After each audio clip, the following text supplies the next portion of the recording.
Hey guys, it's Matt. For this video today, a return to one of Bill's original classic posters. You'll see at the bottom right, the screen. It will guide the entirety of this discussion. And as usual, I try to bring you a video on all major holidays, at least in the United States. It is Thanksgiving Day in the U.S., November 27th, a Thursday, 2025. And just like every video that I'm able to put out on a major holiday, at least in the United States, I'm sorry if your foreign holiday schedule doesn't sync up with our artificial holiday schedule in the United States, meant to pacify a workforce. We'll talk about that a little bit later. But all the videos I put out on a holiday are dedicated, of course, to those of you listening to the words coming out of my mouth that have absolutely nothing to do. Perhaps the Not Milk finally and utterly destroyed your family get-togethers in the Seed of Emi event of 2020. Paul Simon in the 70s came out with a song. Remember this? 50 Ways to Leave Your Lover. The Not Milk has over 1,000 ways to destroy family units and personal relationships over the last 100 years. So as usual, this is dedicated to those that have absolutely nothing to do. Well, what you going to do, genius? Well, my mother, she does bake a little bit of turkey and some mashed potatoes and some stuffing. It'll just be the three of us, my stepfather, my mother, and me.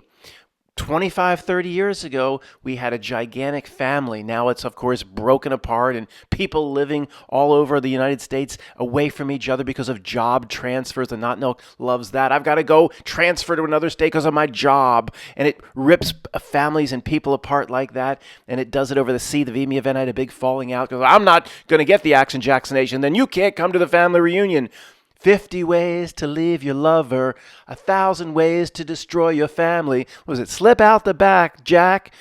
Don't get no vax, Sam. Sorry. Let me get more recipe here and prepare myself for this very important presentation, of which Bill's poster will guide us. What the heck is this thing that we have to deal with here in this reality, which is completely part of the spiritual adversary called the screen? And because Bill has an almost impossible level of detail in this poster, I don't know how many Photoshop layers are here. It is off the charts. From time to time, I'll focus in on a specific screen, a specific distraction offering, like this one off to the left. See, the screen is a general term, but inside the screen, there are millions of distraction offerings offered up to the real spiritual beings per day to get them focused on this screen and away from what they're supposed to do with their lives. Here's one.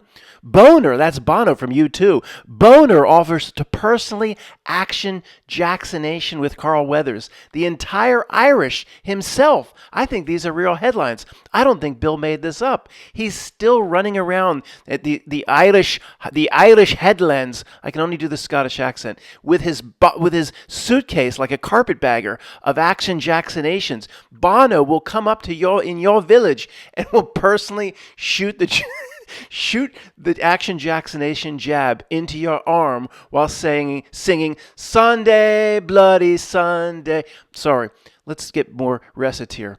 This is not a joke. The screen is a spiritual adversary.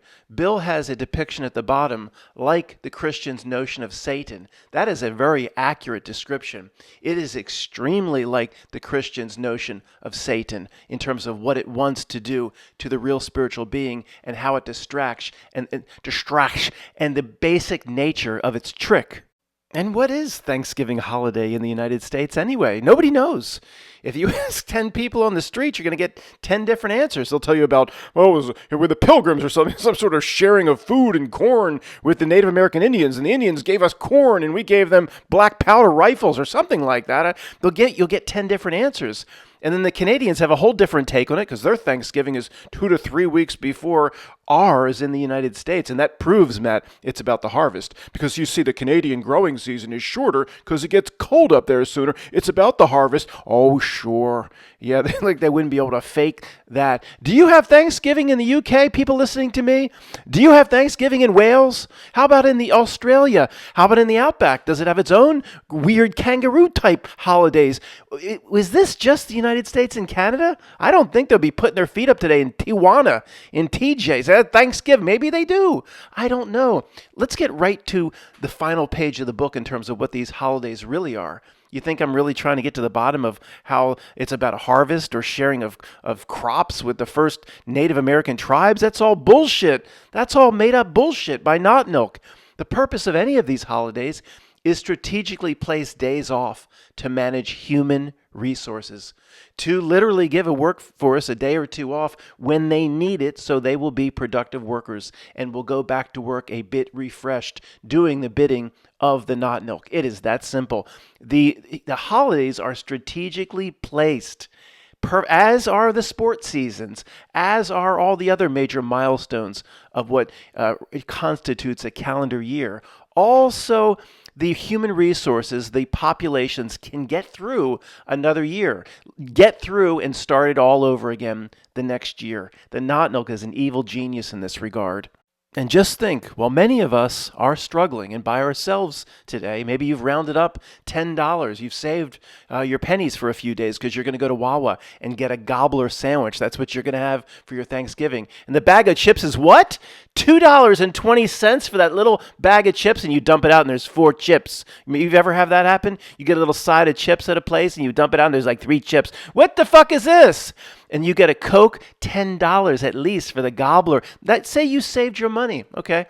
But there's somebody at Google responsible for the Google Doodle. There's somebody who's probably, it's their only job is to come up with the Google Doodle. First off, this is the best you can do for Thanksgiving 2025. This sucks, man, if you're listening to me. But the person, you're struggling to get your Gobbler today. You rounded up your $10. You found 2 quarters in your couch. You're going to get Gobbler.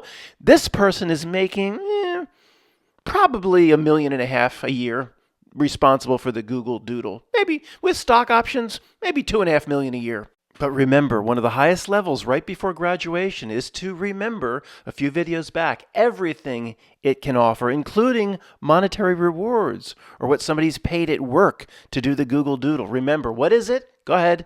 It's nothing more than a free taco. Most of us here, when I said the person's making $2 million a year to do the Google Doodle, there was very few of us that said, oh, wouldn't that be great to have a $2 million job and all I have to do is the Google Doodle?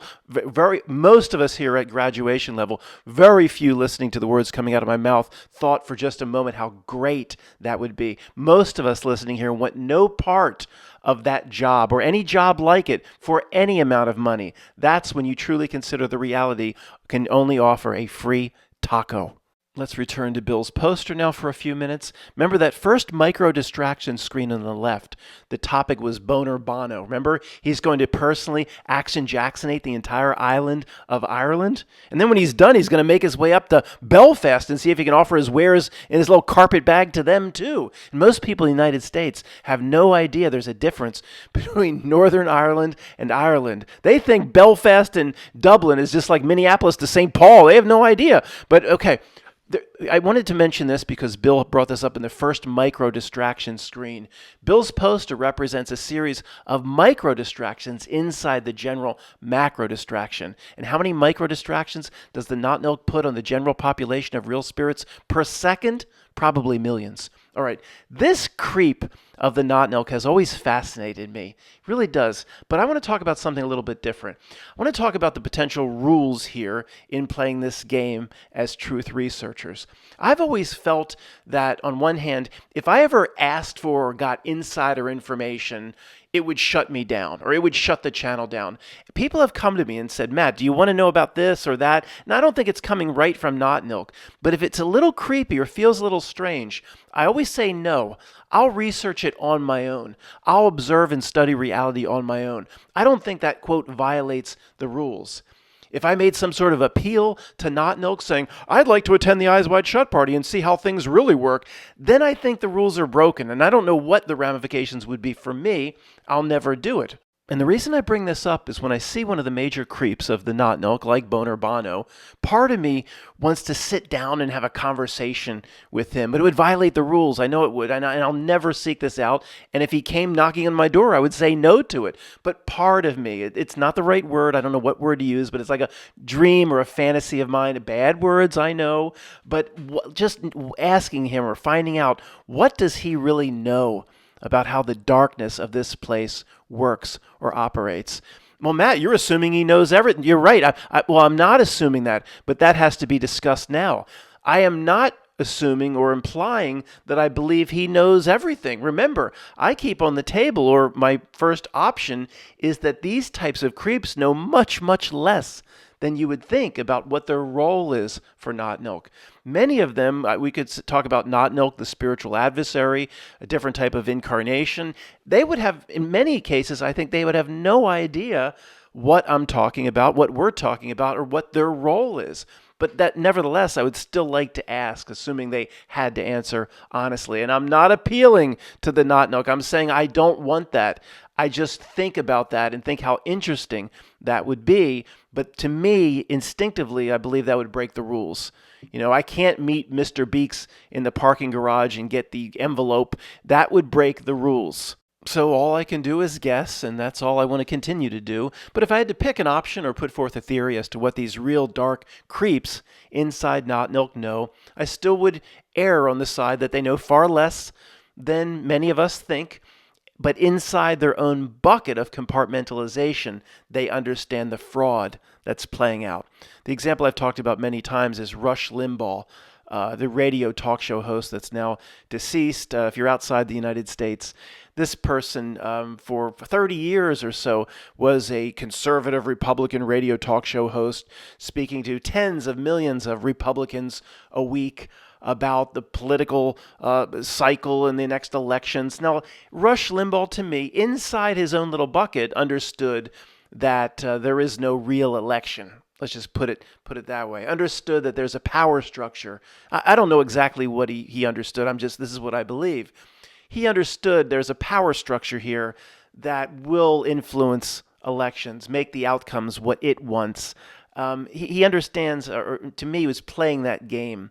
And I don't think the role probably was never clearly explained or outlined for him. Just got the sense as the years and the half decades went by that, okay, this is not what it seems. Maybe the votes are counted or maybe they're not, but there's a power structure here that's above the president. Okay. Inside his bucket, I believe he's aware of the fraud. So Bono, the same thing. I don't know exactly what that would mean for Bono, that every single band, there's nothing really behind it. There's a Not Nilk writer of songs like the Creepy Piano Player and Under the Silver Lake. He'd be aware of tons of the fraud. But would he be aware of what the whole reality game is about? Not Nilk, the spiritual battle that's taking place here to distract. And no, I don't think he would, outside of his little bucket, he would have no idea, in my opinion, what we're talking about. So jumping over to the concentric rings reality diagram for just a few minutes, because I don't want to get too far into the weeds. It's better to always return to the big picture. I believe it's best stated like there's two different realities taking place, but that's not even accurate. But that's the best way to put it forth if I was trying to explain it to someone. That your heart-centered reality is not the same as the screen reality. So just walk out, like if you had a backyard or you have a little deck on the back of your house or your apartment or whatever. If you walk out on your back deck, things are basically the same, right? I mean, kind of the same as what it was 10 years ago, 15, 20 years ago. Maybe a bush has wilted and a tree's gotten a little bit bigger. It's basically the same. The laws of physics are the same. It kind of sounds the same. Okay. But the screen reality, think how that is completely melted down. When we turn on the news, what's there compared to what we remember, if you're over age 40, from the last century. That has completely broken down. The best way to talk about it is like two completely different realities, with the screen reality always trying to impose itself on your heart center. In reality, there's not two separate realities, because to me, everything comes from us, from the heart center creator beings, the real spiritual being, and pushes outward. The screen itself, I've talked about as just a moment ago, as a separate reality, but that's impossible because I don't think the screen can sustain itself on its own. It is not something that can even survive on its own. It must continuously influence the heart center, the power of the real spiritual beings here, in order to bring itself into more power, to bring its ideas and harden the concrete on the type of society and culture that it wants to put forth. So the best way to talk about it is like two separate realities, but in reality, it's just one. It's just the creator beings here, and some weird little creature thing at the outer ring who's been incredibly successful, influencing 99% of the reality generators to create the conditions that it wants. Just like when the Borg again infiltrate or invade secretively the Enterprise spaceship in Star Trek, they immediately start changing things around. They start changing the humidity levels, the environmental controls, and the temperature. They start influencing in order to make the environment what it wants, the situation or the environment that it thrives in. And that's what the Not Nilk does. It can't change the temperature on its own, the Not Nilk. It must ask or convince or play a trick on the real spiritual beings so they reach out and change the temperature in this really lame example. And then the Not Nilk benefits. It has to continuously, of course, work through the real spiritual being. And it's been incredibly successful. 99 point whatever percent on the Ship of Fools do exactly what it wants at this point to facilitate the culture and the society that it is most comfortable with and thrives in. So back to Bill's poster regarding my outer ring of reality. This is it. This is just Bill showing you his graphical interpretation of the outer ring or the screen. And what's so great about this presentation here is the micro distractions are inside the macro. So here, what do we see? Roughly 10 or 11 micro distractions. And I'll focus in on another one besides the Bonner Bono one we looked at. We'll look at a few more. But the idea here behind Bill's poster is if you could do a 360 and see, there's millions of micro distractions hitting the population of real spiritual beings basically per second. If you add up every false notion of what people believe about themselves that they've been hit with from birth, every Facebook post, every false YouTube video, every Twitter that was meant to distract, every news item that popped up in a feed that was meant to distract, it might be far more than 1 million things a second. So, I mean, in the middle is this thing. Bill, well, how else can you depict it? Bill shows it as some sort of devil creature, Satan. I mean, Not Nilk. To me, if you have to depict it in a poster, this is as good as anything. How are you going to depict it? To me, it can't be pointed at. It can't be seen. But if you were standing where this devil creature was and you did a 360, you wouldn't see 9, 10, or 11 micro screens. You'd see millions. And somehow it pulls this off. And somehow the first grade truther believes it's secret societies. See, the secret society, that's a micro screen. That's just one little micro screen. Those that are facilitating what Not Nilk wants, what would be the difference between a secret society that's doing what Not Nilk wants and Bono Boner? It's just, well, one thing does what the Not Nilk wants and another thing, although it's an organization or an entity, does what the Not Nilk wants. They're basically at the same level of the org chart. But the first grade truther thinks the secret society is organizing everything. That is so absurd at this point. I can't believe there could possibly be anybody that still believes that would at least come to a channel like this. It is mind-boggling. And every once in a while, just a few videos back, I got something, Matt, the depths of the deception goes so far. No, it doesn't. That everybody's fulfilling their little role. There's no depths of the deception that any one organization or any one person understands. So anyway, you could stand where this little devil creature is here. He'd spin around. He's got some weird devil, fallen angel type thing, and then he's got the devil. Looks like more like the devil from Legend with Tom Cruise. If you could spin around, you'd see millions of screens, micro distractions per second. And in terms of its competence in doing this, you know what I'm going to say. There's no possibility a real world that came from a Big Bang and then Monkey Man could do this. This is a supernatural world, and it is 179.5 degrees farthest from what the scientists say it is and what Darwin told you about where you come from. It is a fluid supernatural realm, and all of the shit it pulls off per second is impossible unless it is as bizarro and supernatural as we think it is. So relating this back to the concentric rings reality diagram we looked at a few minutes ago, I don't believe the outer ring could even exist. Again, what you're looking at here, another representation of the screen or the Not Nilk or the outer ring, it simply doesn't exist without the buy-in, or at least initially taking the energy or the loosh from the heart center reality bubbles of the real spiritual beings. And, what's the chicken and the egg? Well, if that's the case, Matt, then the heart center reality at some point had to create the screen outer ring, right? Because it can't sustain itself. Or is it the chicken and the egg scenario? How did it influence the heart center reality to create it? If it, if it didn't exist in the first place, there was nothing there to influence the heart center. Or maybe it's simply initially put in as part of this reality the way it was designed by your God, or maybe designed by you or your higher self, or whatever. It could have been just like in Monopoly. When you start, what do you get? You get like $200 or something, right? You don't have the same money. You have to land on the right things, make the money. Maybe it was inserted, not milk, the outer ring, what you're looking at here. It was inserted into the reality with very limited capabilities way back when, or whatever your notion or conception of time is. What you're looking at, what Bill has here, is what it's evolved into today with its technology. And the internet gave it a power up of 1,000,000 to the millionth power. The internet gave it more power, more options, more tricks than it ever could have possibly imagined would ever be at its disposal. But maybe like Monopoly, it said, okay, we're going to put the real spiritual beings in here, and this thing called time on an X and Y axis, linear, will play out. And the not milk, we're going to put the adversary in here. And the adversary said, we're only starting our Monopoly off. We're going to play the dog, or play the car, or play the dog with $200. Well, you have to make the right choices. You have to land on the right things. You have to build the right hotels. And it has. This thing called not milk has put the hotels on the right places on the Monopoly board.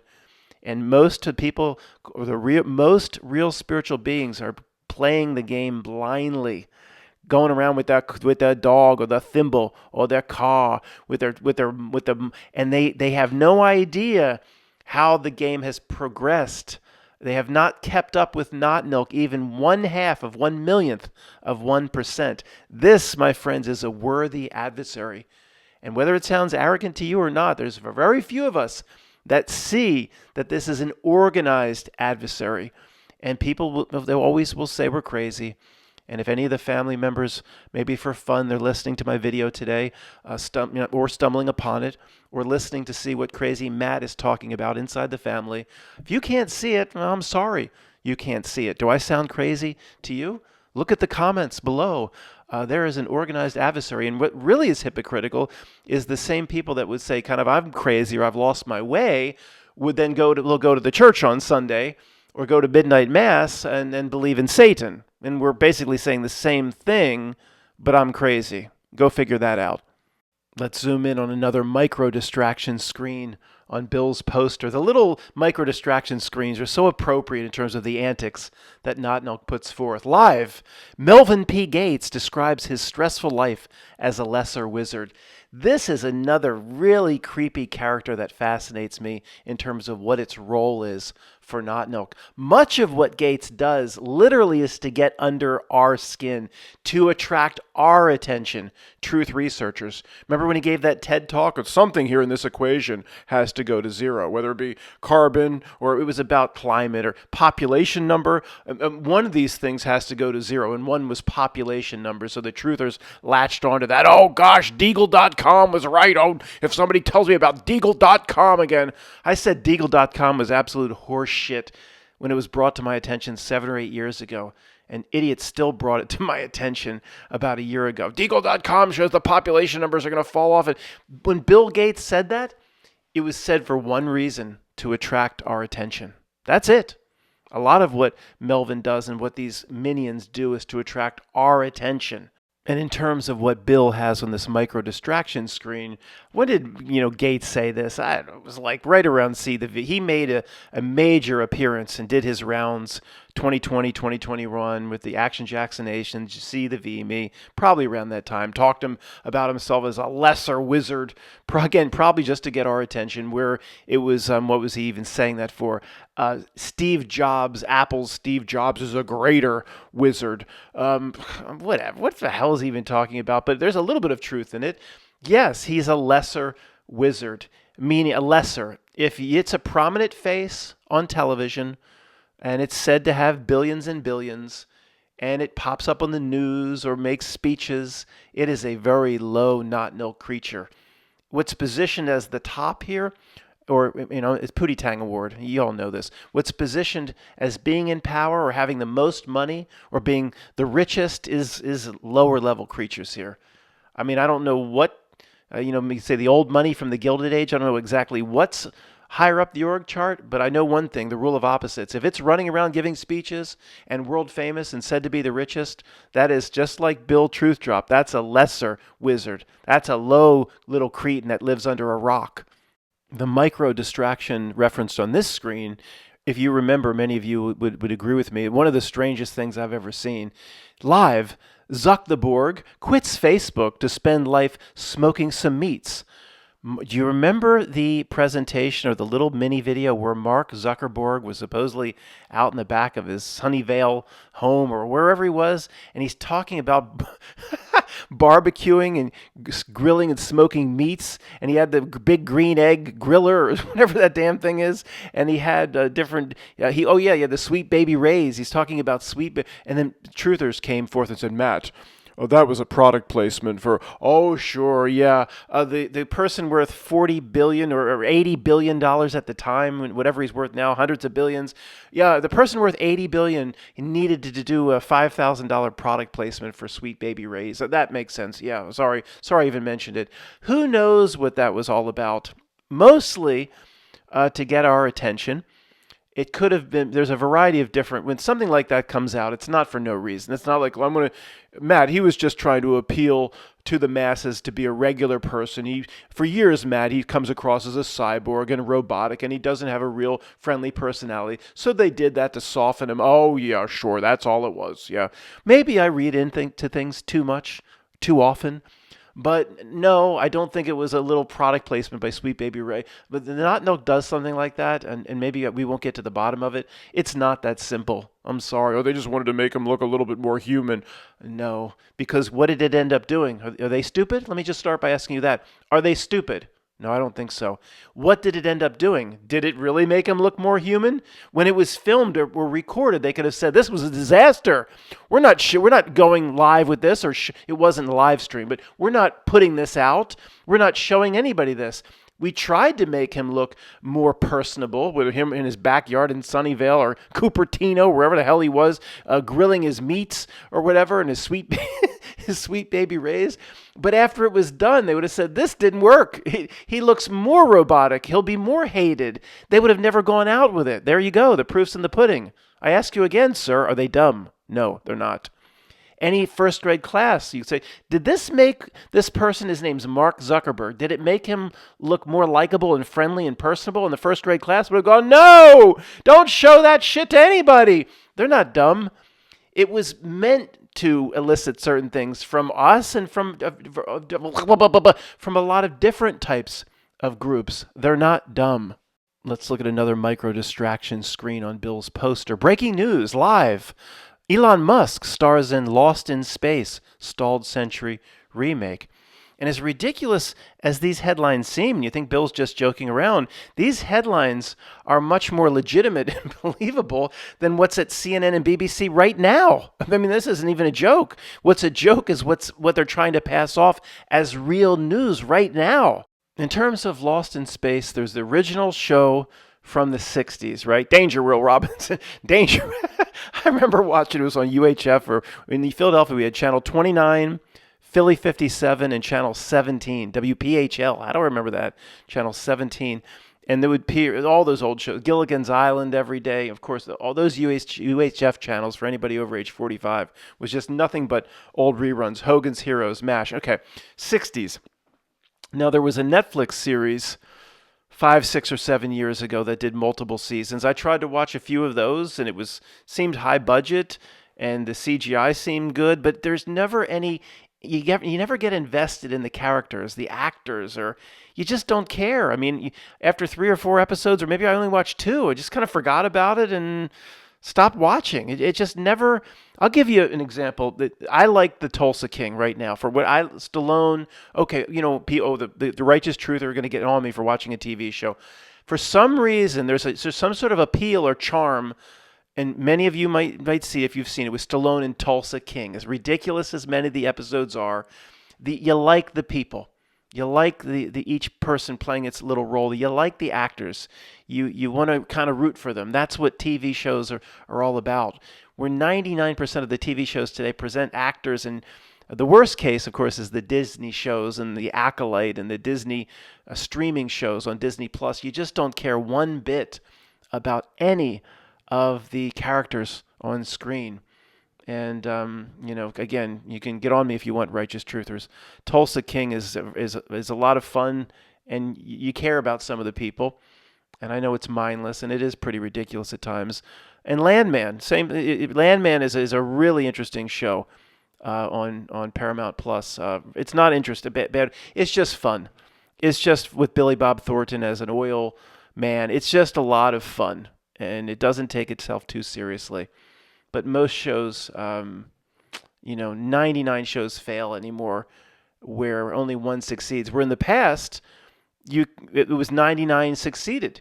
You cared about the characters in MASH or in Hogan's Heroes, or at least you kind of liked them and you rooted for them to a degree, where it was just the opposite in the past. Of course, everything being ruined and destroyed by design on purpose. So someday the Not Milk will be ready to roll out the next level of entertainment, which could be a brain chip, or the next level of having the human merge with the digital environment.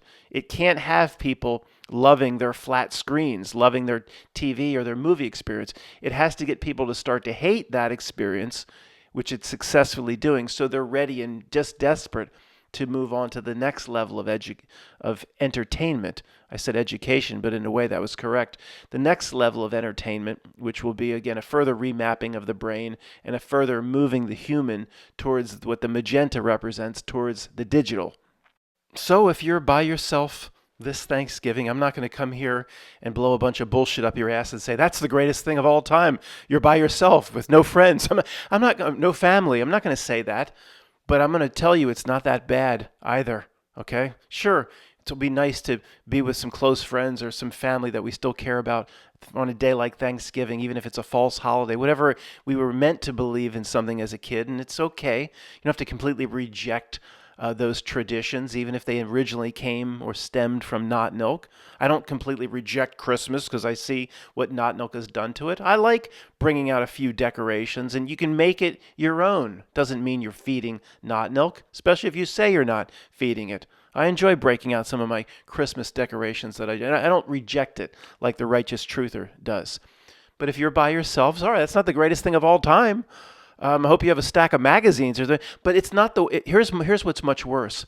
If you were the guest of honor in the New York City Thanksgiving Day parade today, just being given the key to the city, that'd be much, much worse. People clapping for you and loving you, and you're on the float right before Santa Claus. Santa Claus is always at the end. Remember Miracle on 34th Street? You're the float right before Santa Claus. You're that important to Not Milk. If Not Milk is celebrating you like that, oh, you're really in trouble. That's much, much, much, much, much, much worse than anybody listening to the sound of the words coming out of my mouth right now, sitting with your dog, your half-dead dog at your feet, your fat cat hanging out of its cat hammock, and your rotten Gobbler sandwich in front of you with the cranberry spurted all over the table and your rotten drink. You're in a much better situation spiritually than that person being celebrated. Is it the Macy's Day Parade? I think they're all out of business. So how could it be I'm always going to call it the Macy's Day Parade from Miracle on 34th Street.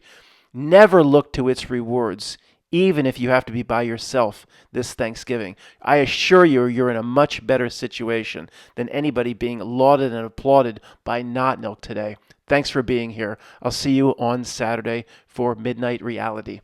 Shit, look at the timestamp. Got to keep it going for a few more seconds. Got to go. Now it's safe. Matt, you're not afraid of the 30. I'm not afraid of the 33 at all. It's a power number of this reality. I'm afraid of the bullshit comments and commenters that will comment on the timestamp. And I'll remove them from the channel. And they're not, most of them are not trying to be mean. It's just some bullshit comment. But I have to remove them. So before I said, I don't care. I'll end it on the 33. But then all the comments come and I can't take it. So Matt, what are you doing now? End it. Oh, okay. 50 ways to leave your lover.